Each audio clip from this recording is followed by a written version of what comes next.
3, 2, 1. Hey guys, Poverty Point Customs here. Just have the cowling off, and just going to look at the internal controls of the Baron 20 RC helicopter and see how everything's looking. I'm just going to check all the servo fittings, the white fittings there on all the linkages right there, there, and there. So there's 2 servos up top and 3 servos right there. That's your gyro, your there you go. Yeah, your receiver and your battery pack and everything underneath there. Alright, so once I move some old rotten elastics and some foam, there's your Apollo series FM receiver. That's where your servos plug into. That's your transmission 72.630, and this wire here is actually your antenna wire that goes to the rear of the helicopter.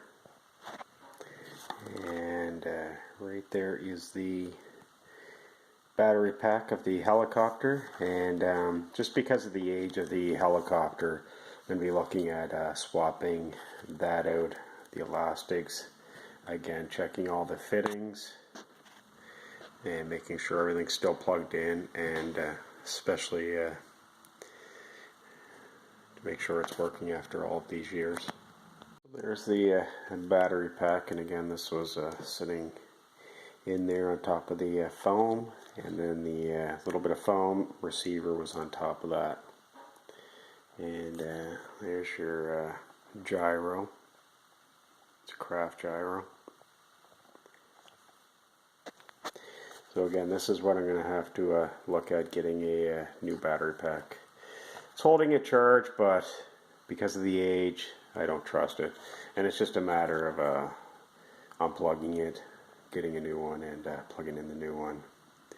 One thing I don't notice is I don't see any corrosion on the battery pack, which is amazing after all these years. On the side of the helicopter, there's 2 power switches. This one here actually turns on your receiver, and so all your servos and everything are going to function. The switch here actually turns on the gyro, so the switch is going to be turned on as well as the switch here, so you may be able to hear it fire up there. And that's the internal gyro, so you can hear the hum from it spinning. And I'll turn it off, and it's off.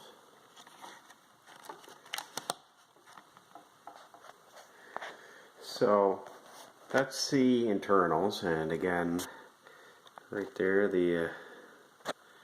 right there is the internal fuel tank.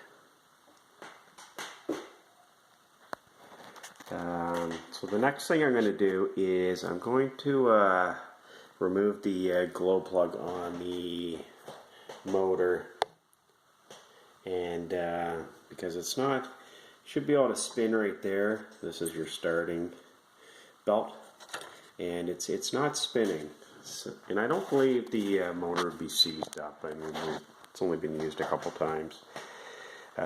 Sometimes motors do seize from sitting, but the next step is to remove the glow plug and see what the status is on the motor and go from there. Anyways, just a little update on the helicopter and where it stands. Again, I'm just going through everything to see what's got to be replaced and fixed, and if you'd like to keep track of this little video series, you may want to consider subscribing and hit that notification button so you'll get updated when I have a new video on the helicopter. Anyways guys, thanks for watching. Have a good day now.